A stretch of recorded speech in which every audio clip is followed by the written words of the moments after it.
Hi, I'm Nicholeen Peck, and I teach all over the world about parenting, good communication, and creating good, strong family relationships. And in this video, I'm going to be talking about how are traits passed from parents to offspring.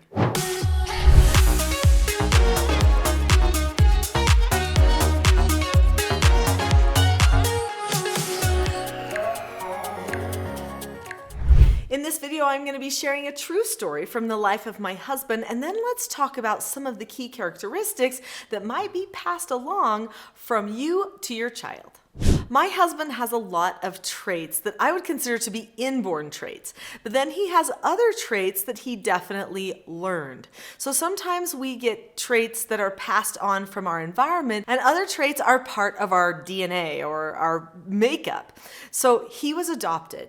And the people that raised him did certain things with their life. So there were certain religious practices they had. They processed their lives in certain ways. And he was always a little bit different than them. Even though many of the things that they did, he also did too. It wasn't until we met his biological family that we recognized, oh, that's where that acute organizational thing comes from, right? So there's a few things that just were some characteristics that made him tick. And clearly those were things that were genetic because they weren't things that the rest of the family did or had. So he was unique genetically, but then there were some things like the way dinners are put together, stuff like that. Those would be things that he learned from his family that he grew up with. So traits can be passed from parents to children genetically, but they can also be passed environmentally. Let's talk about some of the traits that are passed environmentally and what you can do to make sure that you have the best environmental impact on your child. Because, the part about genetics you may not be able to control. It's always a good idea to watch out for what you do, the words you say, the way you think, because those are the types of things that are going to get passed on to your children. If you feel like you have a certain flaw, don't be surprised if your children develop the same flaw that you have, because they see you process. You may not be doing it out loud, but they see what's going on and how you're solving problems. They may end up solving the problem the same way or have a difficult time solving that same type of a problem that you worked on in front of them.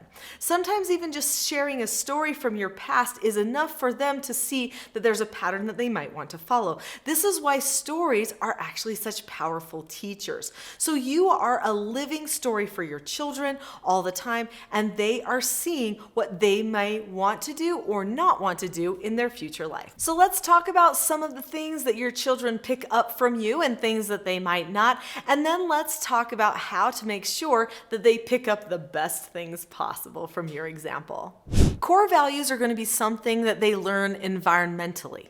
They learn those from you.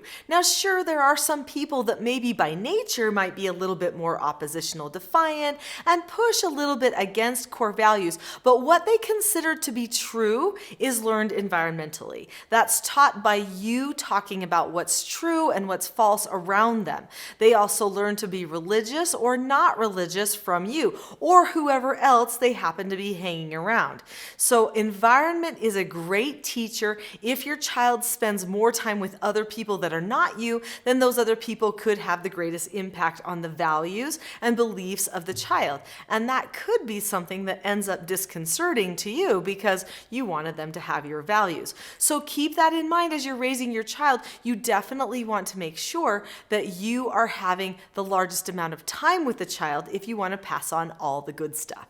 We're going to talk more about some of those things that are passed on from you to your children, but before we do, what types of things have you noticed might be getting passed along from your parents to you? Leave me a chat about it. I would love to hear your comments, and maybe other people could get some ideas from your comments as well. So leave a comment below. Oftentimes, if your children are biologically connected to you, then they will have similarities with their processing. But even if they're not, the way that you solve your problems, meaning the sources of truth that you go to or the process of problem solving that you actually engage in, will become a pattern that they will refer back to when they have problems that they need to solve all on their own. I've noticed that this is a situation with my children, and with some of my foster children. So years ago, I did treatment foster care for troubled teens. So they were not genetically connected to me at all. Yet many of them have chosen to solve their problems in a way similar to what I would do. In my Teaching Self-Government Parenting course, there is a problem-solving exercise that I teach to parents, and I used to teach to foster children, and it was called SODAs. It stands for Situation, Options, Disadvantages, Advantages, Solution. And it's a process that you go through in order to determine which decision might be best for you about any topic under the sun. When you do a SODAs exercise, you see that there are advantages for making the wrong choice. There are also disadvantages for making the right choice, as well as advantages for making the right choice too, of course. But what you see is why you make those decisions that you keep making, and then you make a plan for better decisions in the future. When I went through this process with my foster children, it was really enlightening to me. So a few years ago, I had the opportunity to talk to one of my foster daughters, and she happened to mention, well, I was thinking through a SODAs about this, a problem that she was facing in her life, and I thought, what? A SODAs? She's doing a SODAs and it's this many years later? That's so awesome.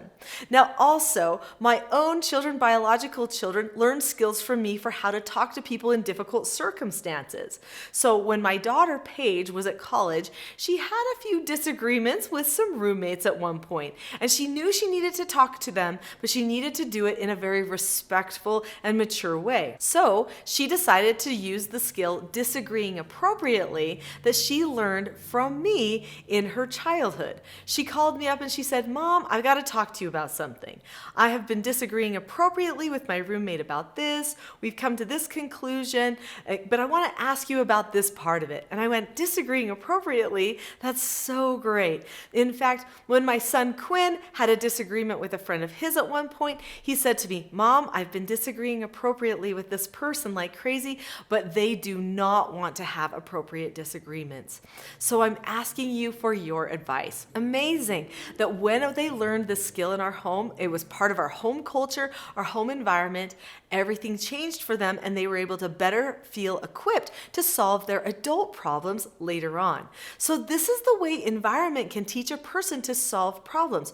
What are the skills that you have to solve your problems? Do you have skills like disagreeing appropriately and SODAs and accepting no answers and criticism? Because these are all the types of skills that our family did on a regular basis when the children were growing up. And when, if somebody cut me off in traffic, I would say, well, there's a no answer. I guess I better look at the situation, keep a calm face, voice, and body, say, okay, and then drop the subject. Because those are the 4 steps to accepting a no answer. What are you teaching your children about problem solving? And could you improve? Those are just a few things that people learn from their parents. Additionally, they learn what foods they like. They learn certain habits related to exercise and eating. They learn how to meet new people. They learn the basics of social skills. So a lot of social training happens in the home. There are so many things that we learn environmentally. In fact, the majority of our learning happens not because of genetic traits, but actually because of environmental traits that we have. So it's really important that we choose to do some deliberate teaching for our children. We've got to take this environmental training really seriously. There are 2 different ways that our children learn environmentally from us. They learn by observation, so seeing how we handle things, and then they learn by open discussion. So us deliberately describing to them what we are doing in a circumstance or walking them through a specific circumstance that they may need help with as well. When our children are there in the room, let's not forget that they are learning. They are watching the way that we associate with a new person that we might have met in their presence. They are learning how they may want to associate with people.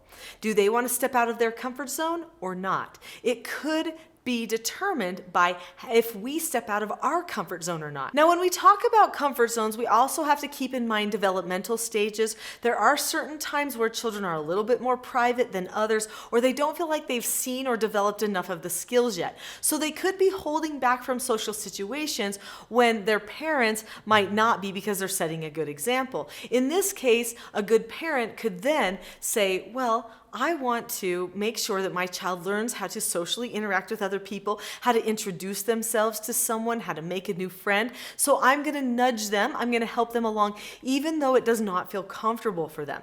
That type of deliberate training actually does great things for a child's development, and it will help them mature faster. So parents who have children step out of their comfort zones socially and behaviorally on a regular basis usually create more secure, confident children.